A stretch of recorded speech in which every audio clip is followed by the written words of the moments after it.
Good morning, everybody, and happy Monday. There's a lot to be joyful about here. And my friends, there's also a lot in our world about which we do need to be concerned. I guess that's how I would put it. But on today's agenda, and I'm going to run it down for you so you know what's coming, we're going to focus on something that is I would say, bombshell in and of itself. The New York Times has finally woken up and decided to apply what appears to be the same standard to Republican candidates as they do to Democratic candidates. Namely, the New York Times, who hounded Joe Biden for months about being too old and too slow with his words and his gait, has now decided to actually take a look at Donald Trump and document in a way that they are doing in a very, I would say, loud and noticeable fashion with reporters like Peter Baker, who tend to I would say, present uh, his reporting in a moderate way, if not, I think, biased against Joe Biden and Kamala Harris previously. Is that fair to say? That he is one of the lead writers of this article. And Baker and the other co authors go through, and we're going to go through, including video evidence of incidents where it is clear that Donald Trump is ill-equipped to be president of the United States. Now, I think even if he were as sharp as a tack and as friendly as, I don't know, golden retriever, he still shouldn't be president because he's a fascist.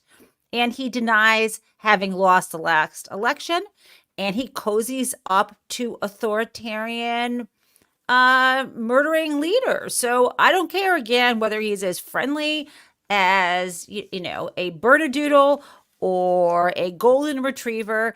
I don't care if he's as cozy to be around as a hot cup of tea in November.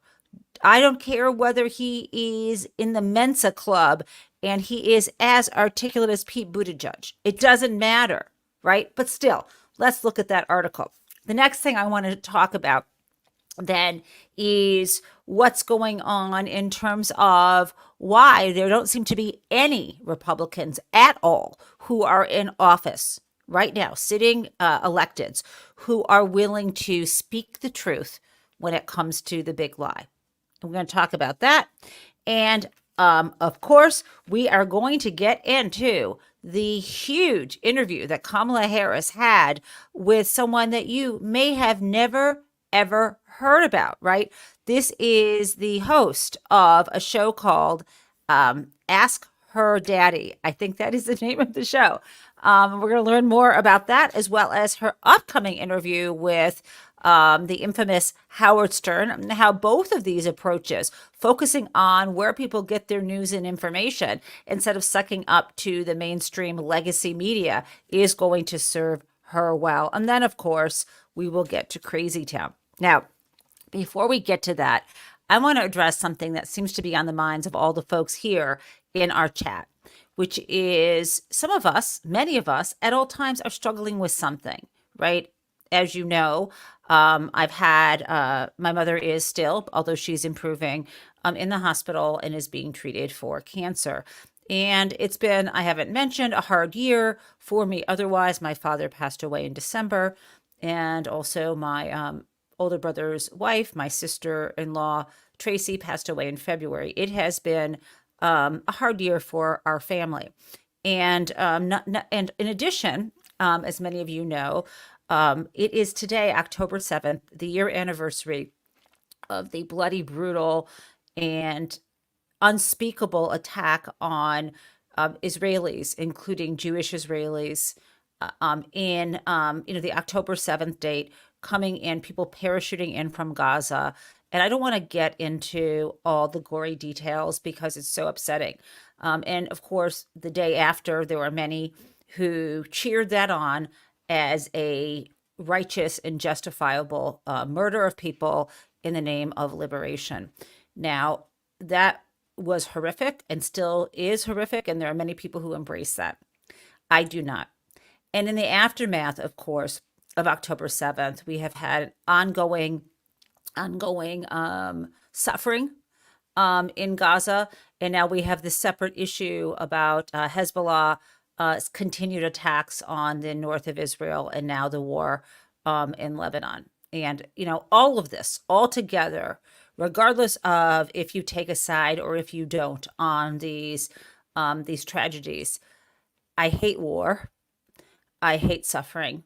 There is nothing that justifies the murder of a child.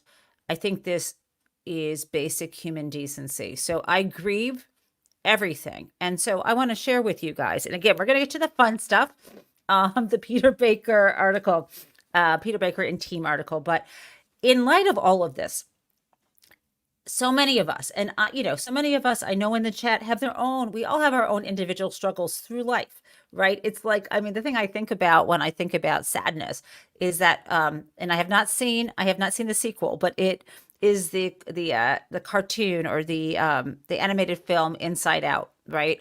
We don't get to feel joy and happiness. And I know, okay, Inside Out isn't, it's not like, it may have been written or consulted with, but Inside Out is not like a therapy session. But for me, it meant a lot to me in that it showed us we don't get to have feelings of joy and feelings of fulfillment unless we can actually be honest about the emotions that hurt us. And I think that's really hard because for so many people who have PTSD and have experienced all kinds of painful stuff from their childhood, to even open the door and face those things is so scary because you have not been healed that you can't really feel and you're detached from everything else. And again, I'm a lawyer, not a psychologist, just talking about human experience. And so what I want to share with you right now is something that my dear friend Dahlia Lithwick sent to me. And it was just the perfect text that I got yesterday. And I'm going to put this up. It was a screenshot from a book, it appears, that she is reading on Kindle. And let me share this with you if you can see it. I think I'm going to make it a little bit bigger. And you probably can't see what it says. So I'm going to read it to you off of my phone, which is where it came in from. And I read it first and then asked Dahlia, who wrote this. And the author of this is Sharon Brous, Brous, and this is called the Amen Effect. And I just think this is kind of unbelievable. As she put it, she called it stunning. So let me read this to you, and then maybe after the show you can blow it up. I maybe want to buy this book. So here's what she wrote, or what Dahlia shared with me. And again, this is really about healing. 2,000 years ago, the rabbis constructed a system of ritual engagement built on a profound psychological insight. When you're suffering, when your loved one hovers between life and death, when you feel hemmed in by the darkness, when all you want is to self-isolate because who would understand anyway? You show up. You root your suffering in a context of care. But even as you step into community, you don't pretend that you're okay. You're not okay, which would be obvious to anyone who looks at you. You wear your troubles on the outside. The whole world moves seamlessly in one direction and you in another. And even still, you trust that you won't be marginalized, mocked, misunderstood.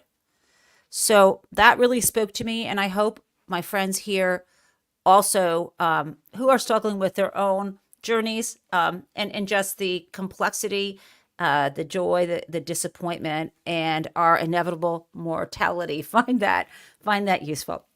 Now let's move to the material world and have a little fun with Donald Trump. Okay, so that sounds weird. Have a little fun with Donald Trump, but you know what I am getting at. So here is the the headline that broke yesterday on online, and I'm assuming this is in today's print paper. I have not checked out what the you can go online and see what the front page looks like, but this is in the New York Times, and the headline is Trump's speeches increasingly angry and rambling reignite the question of age.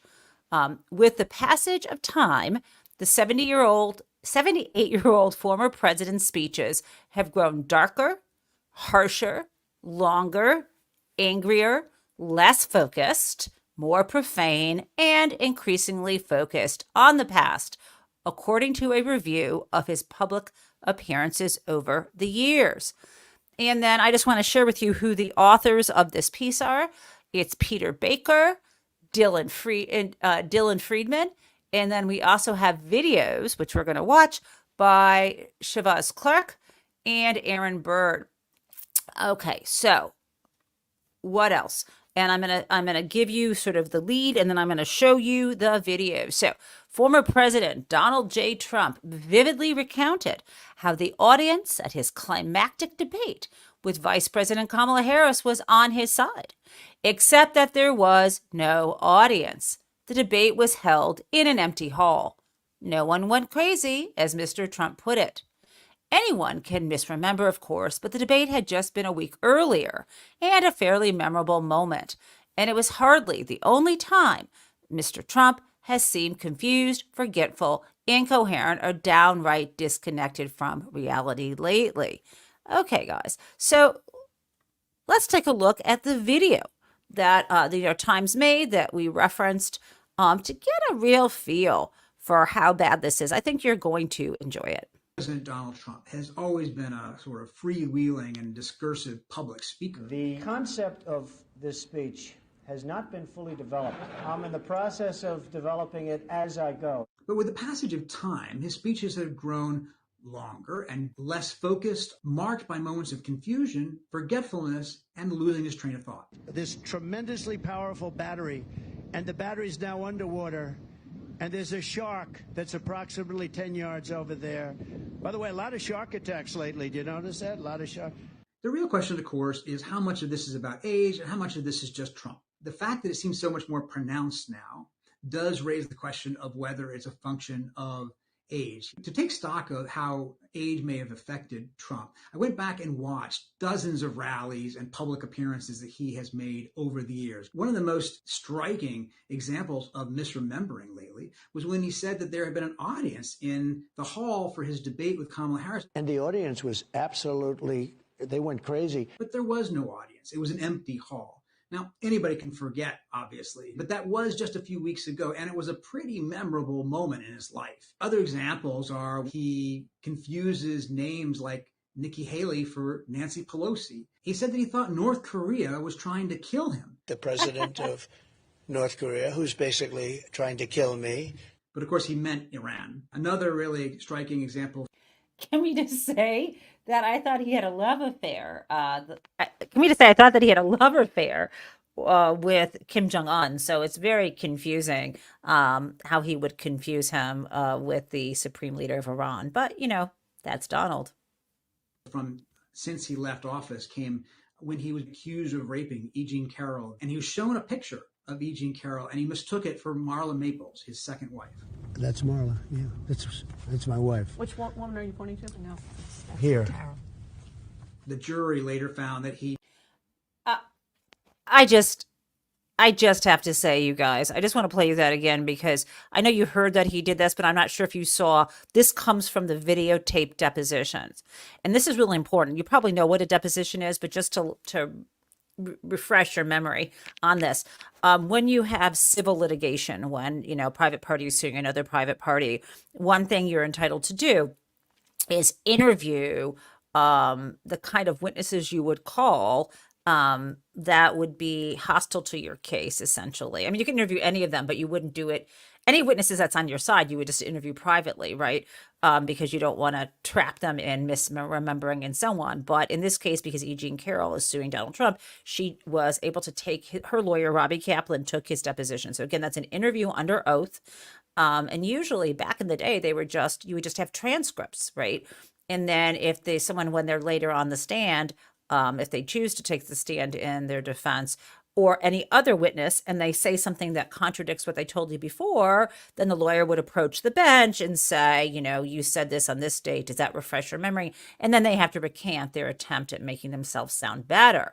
Now, there's nothing better, though, I mean, text is text. A video deposition is much more impressive to a jury. A jury got to watch this. So I just want to play that for you again, because again, this is really important. And I'm glad that Peter Baker and team mentioned this one. Here we go. E. Jean Carroll, and he was shown a picture of E. Jean Carroll, and he mistook it for Marla Maples, his second wife.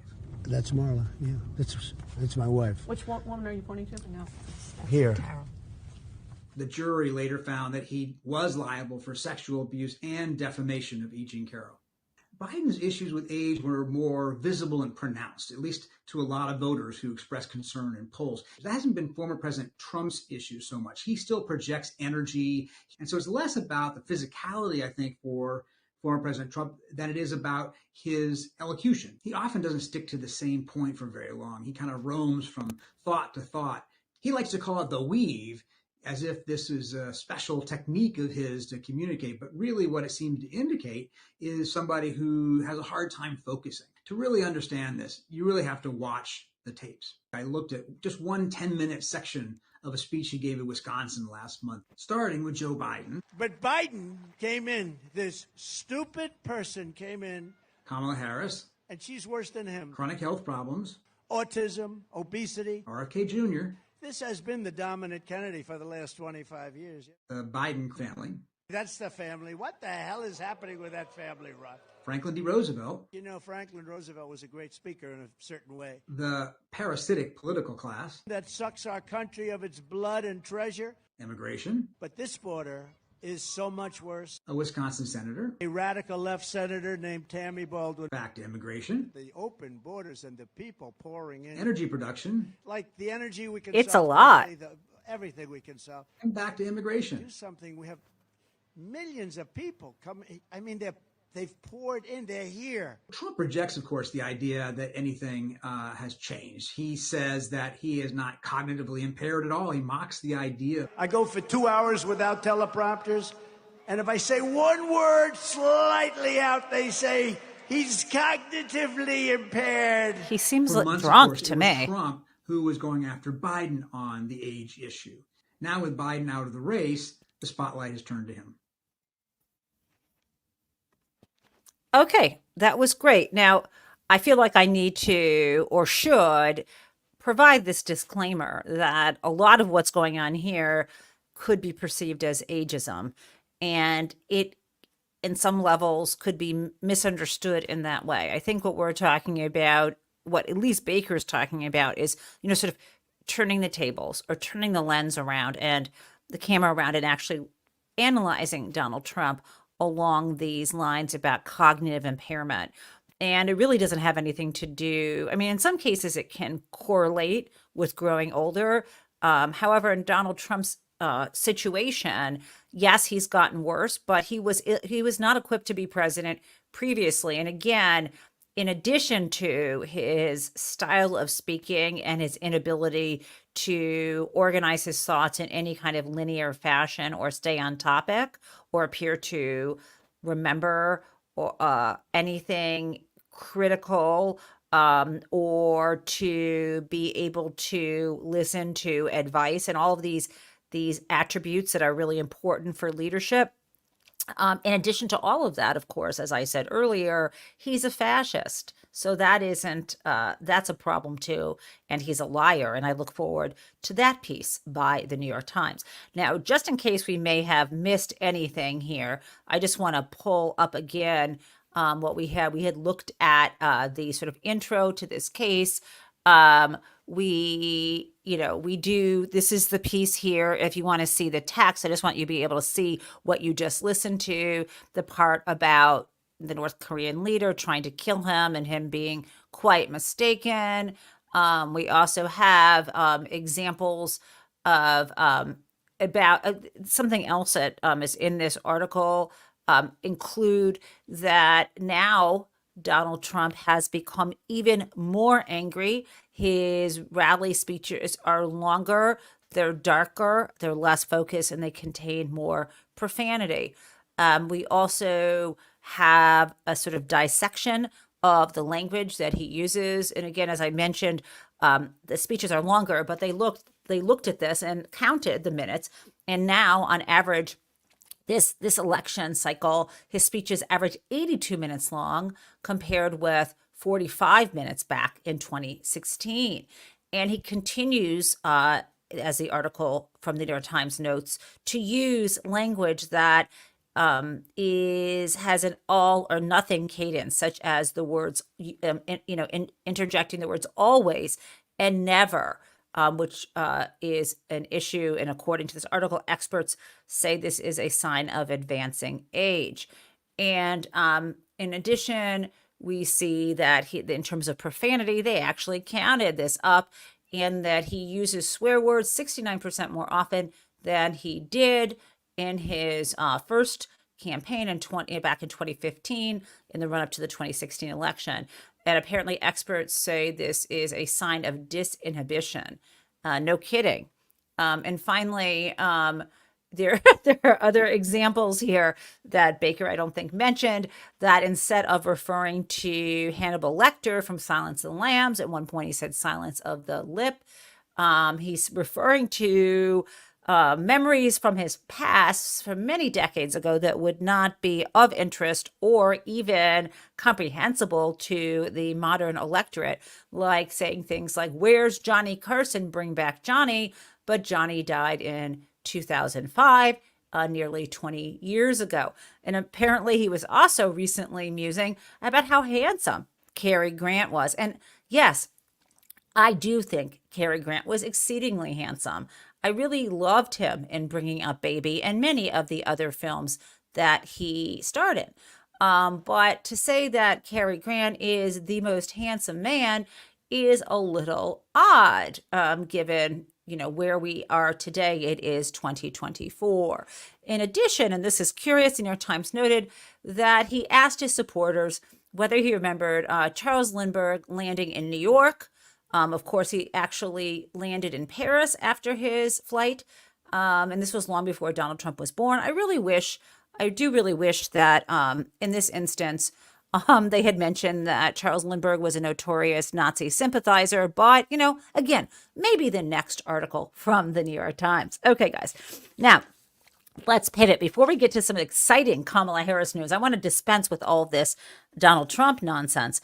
I want to focus on the fact that as I noted at the top of the show, I have yet to see a sitting elected Republican say that Donald Trump lost the election, right? They are all supporters of the big lie, and they are all big liars, because the bottom line is when Donald Trump says jump, they say how high.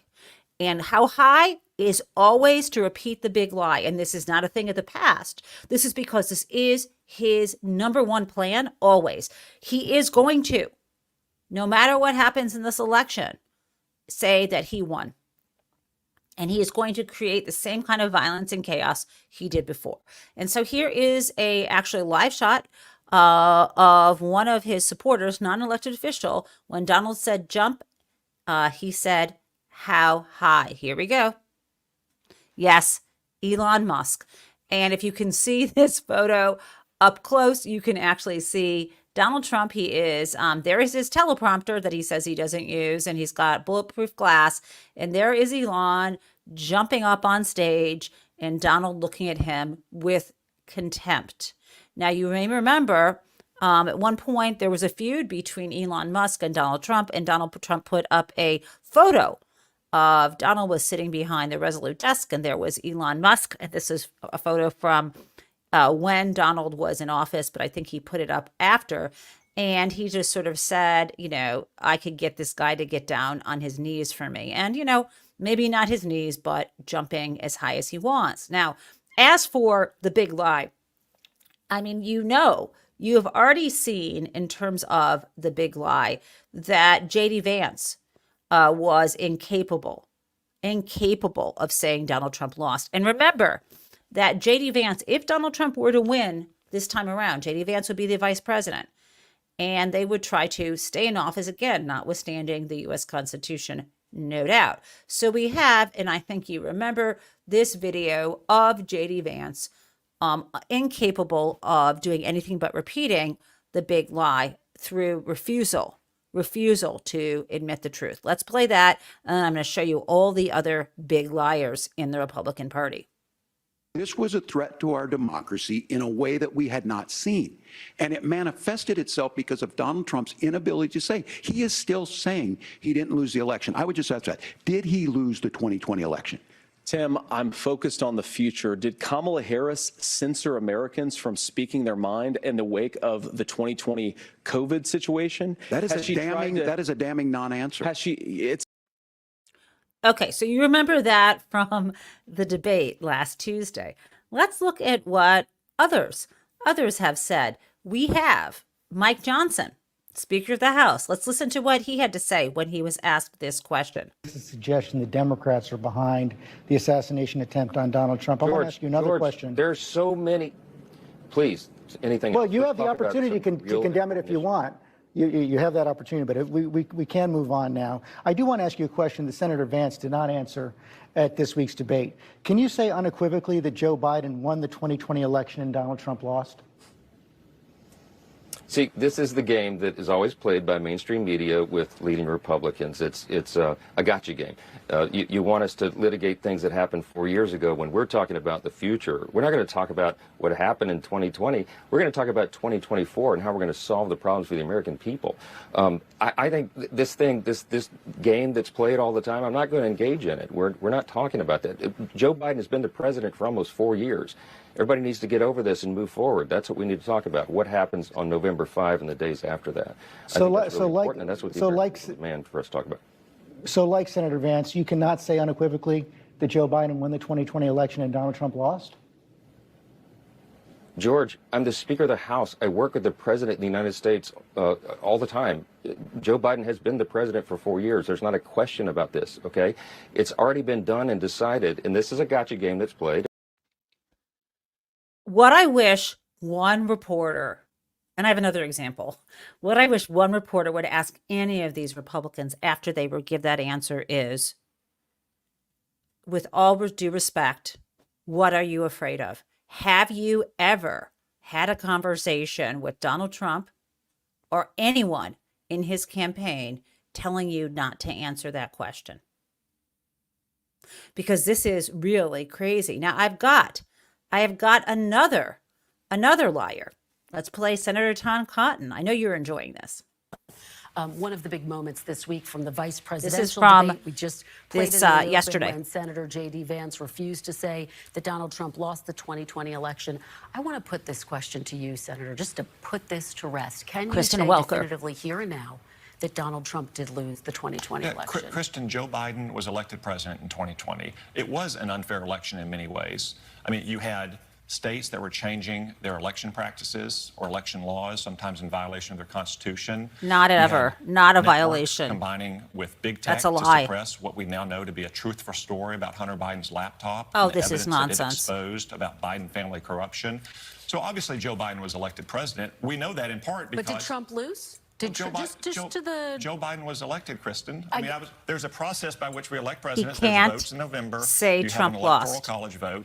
You certify the election, and then you have the inauguration. Joe Biden was elected president. Everything has gone to hell in a handbasket as a result of it. As you know, though, I mean, it has been stated that this was one of the most secure elections in U.S. history. But do you just not want to say that Trump lost? Why not just say the simple? Kristen, if Biden is president, can you just simply say Trump lost? Joe Biden was elected president in 2020. That's why we have runaway. It's amazing. They are afraid of speaking the truth. They are not allowed to say Donald Trump lost. It's really very sad how little, I don't know, courage these men have. I would be ashamed to be their children. I would be ashamed to be in a relationship with them. It is disgusting. What are they afraid of? What are they afraid of? It is disgusting. Okay. And I've got even another, if that wasn't another, for you. So we just had, obviously, J.D. Vance, and we had Tom Cotton, and we had Tom Cotton, the senator. We've got Mike Johnson, Speaker of the House. And now I got another liar for you, but this relates to the storm, right? And we know we have another hurricane headed our way. We had Helene, and people are still digging out from the devastation from this, and FEMA is doing an amazing job to help, and all the local officials are saying that. But we have others in the Trump campaign, like Lara Trump, and we have people like Elon Musk spreading lies and hurting people. And now Hurricane Milton is on its way. And let's listen to what the lies Lara Trump said, and Dana Bash correcting those lies on camera. I want to ask you about something that the former president said last night on that stage, specifically about Hurricane Helene in your home state of North Carolina. He said that FEMA is only offering $750 to Americans who have had their homes destroyed. That's not true. He's also echoing conspiracy theorists online who falsely claim that the administration is redirecting disaster money for undocumented immigrants. That's also not true. Why is he spreading misinformation in a crisis like that? And does that concern you about your fellow North Carolinians and how and whether they could actually get help? I'm incredibly concerned in North Carolina. I hear every day from people on the ground there, and they are desperate for help. It is a dire situation there. I actually think we don't even know the extent yet of truly how bad it is there. And look, Kamala Harris did come out and say it's $750 per family right now. The idea that we've spent $650 million in fiscal year 24 on the migrant crisis that Kamala Harris was responsible for stopping, and by all accounts, she created by This is so having an open door unrelated. policy at our southern border But is Laura, infuriating. Laura, let me just And stop she, you of right course, there. is VP. Let me just stop you right there because I just want to not let this get out there. You are right that FEMA is giving $750, but that is a first step. It's for immediate needs. It's called Exactly. the Well, serious, Alejandro Mayorkas came out, serious needs assistance. Dana, and said that they are out of money in terms of their hurricane relief. We have another hurricane heading towards Florida right now. What they have Why said is this that there is government money inept right now. Why don't they have anything She is in such a order? liar, Why is it that liar, right now and a bad the singer. citizens in Western North Carolina are screaming for help, and it's having That's to come right. from These are local different budgets, citizens. advocate. People from my hometown of Wilmington are driving across the state 6 hours to go to the mountains and help people. It is bad. Where is our federal government?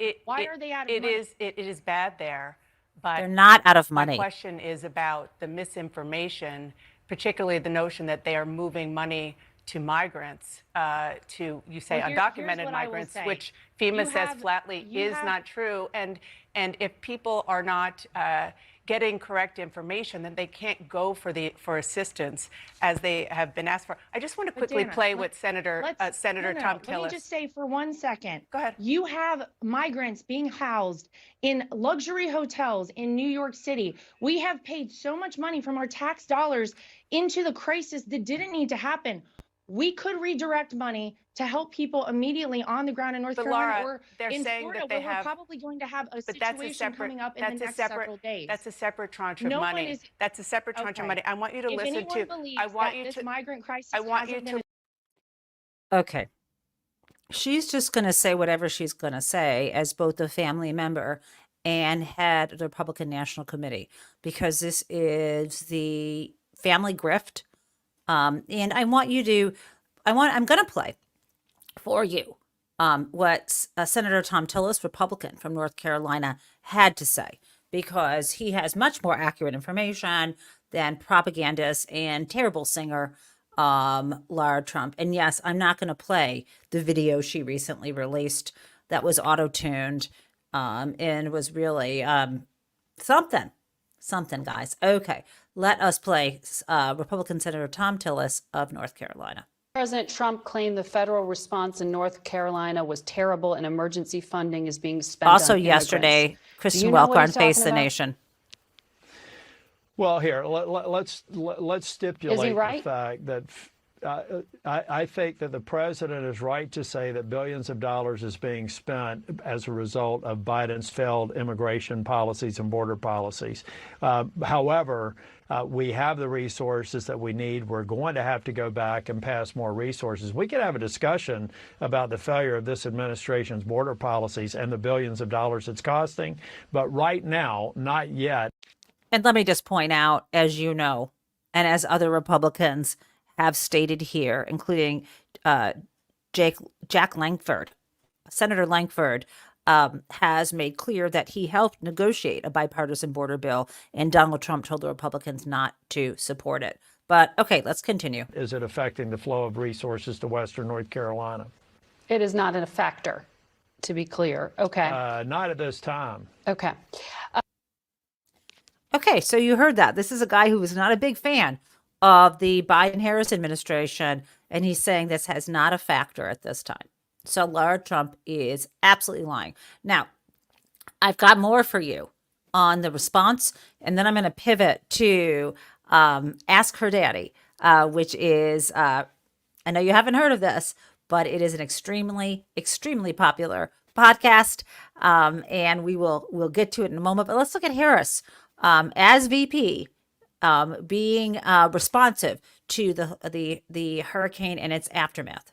Madam Vice President, we are so glad to see you and welcome you once again to North Carolina. This has been an unprecedented disaster. I'm sorry, it's called Call Her Daddy. Okay, let me rewind this so we can focus. Okay. Well, Madam Vice President, we are so glad to see you and welcome you once again to North Carolina. This has been an unprecedented disaster for our state. But what you are seeing, thanks to you and the Biden-Harris administration, state and local officials, volunteers, private organizations, this has been a massive, unprecedented response. We are deeply grateful for the federal resources that we have. FEMA has been on the ground with us since the very beginning of this. So we look forward to briefing and giving you details about the significant progress that's happening and all that we have to do. Unfortunately, we have 68 people who've lost their lives, but people are still working hard in search and rescue to save people and to surge resources into Western North Carolina. So thank you for being here. Okay, great. So we have that. Now, let's compare, of course. Let's just compare how Donald Trump dealt with various natural disasters. And I'm not talking about him throwing paper towels at people in Puerto Rico. I'm talking about him doing something that is unspeakable, him wanting to withhold disaster aid to California during the deadly wildfires because he believed it was a blue state and his supporters weren't there, so he wanted to let them suffer and die. So let's play that. This is Alex right now, Alex Warner. Threat is not just bluster. Trump has actually tried to do this before.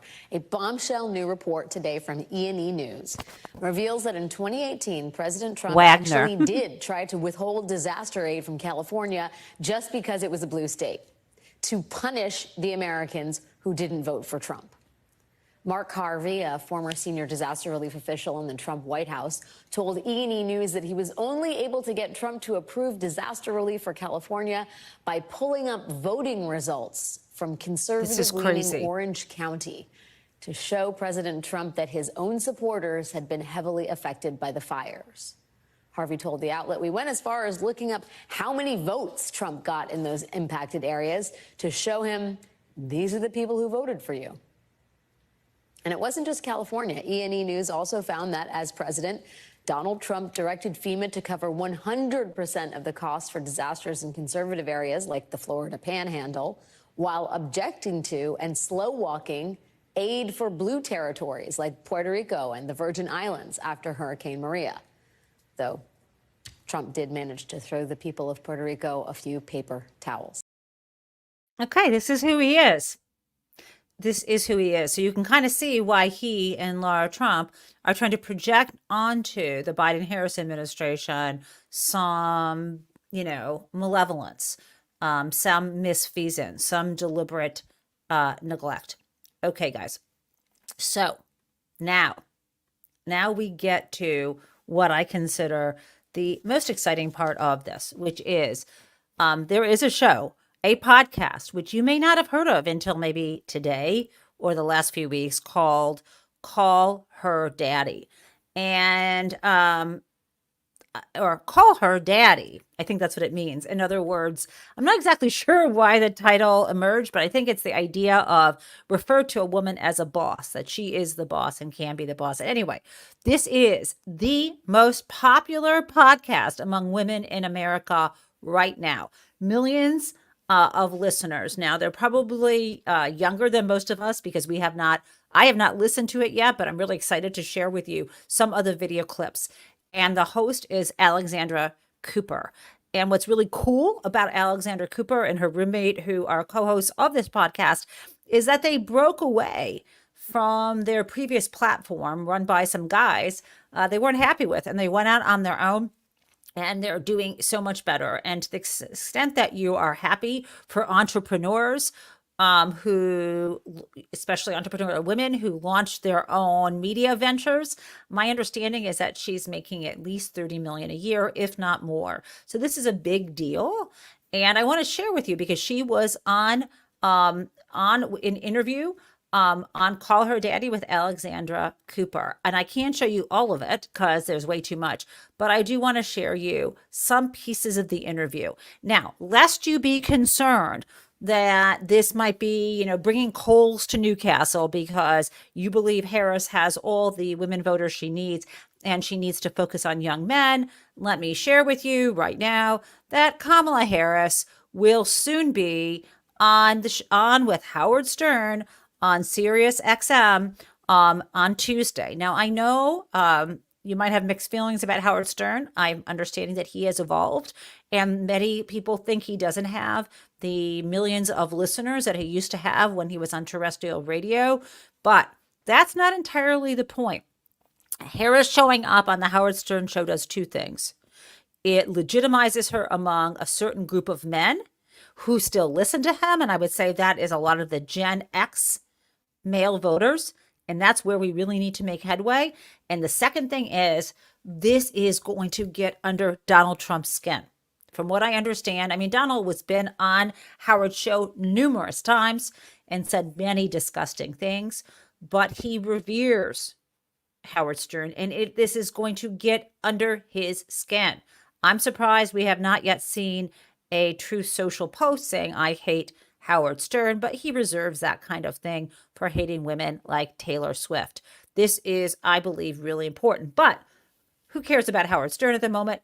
Let's talk about Call Her Daddy and Alexandra Cooper. Okay, let me show you the first interview here. It is fantastic. I want to ask you a question because again, in speaking about women, there has been a very big fixation on biological children, stepchildren, women that have children versus women that don't have children. It's like a huge point somehow of this entire election, right?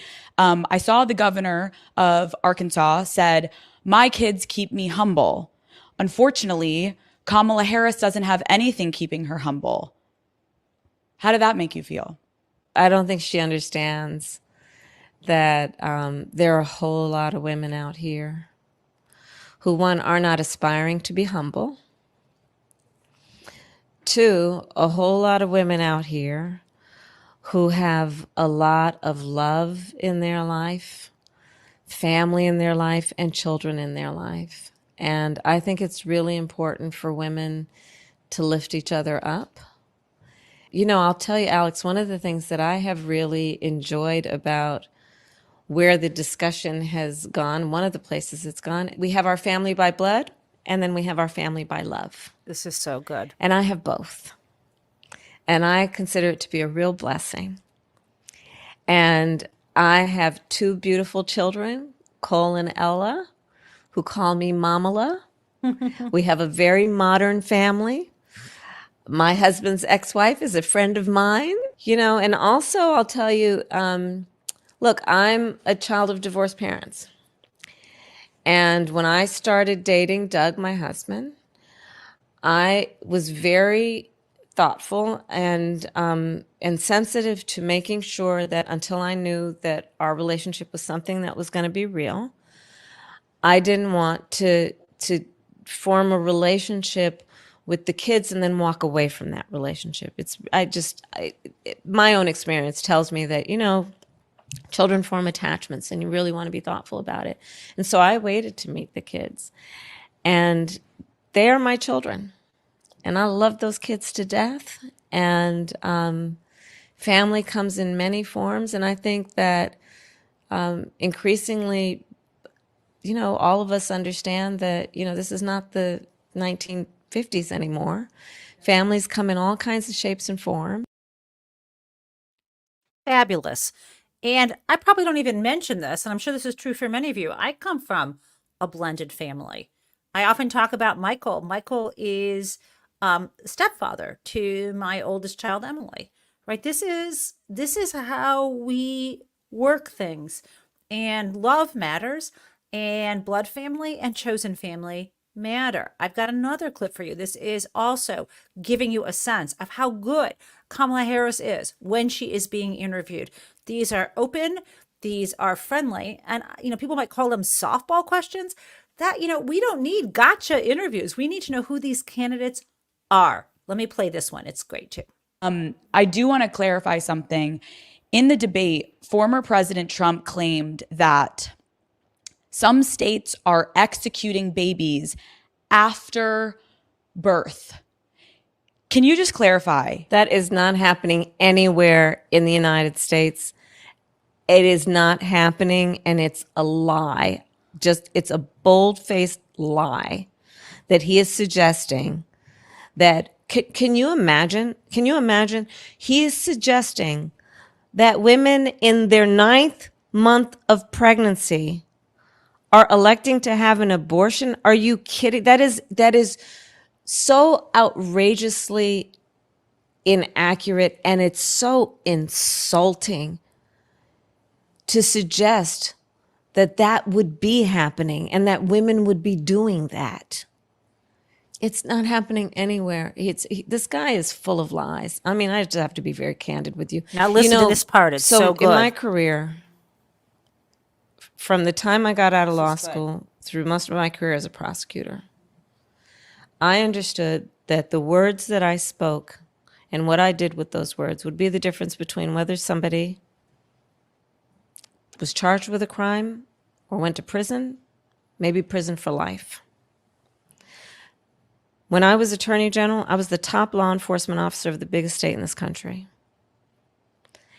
And I was acutely aware that the words I spoke could be the difference between whether a corporation was in business or out of business, that the words I spoke could move markets.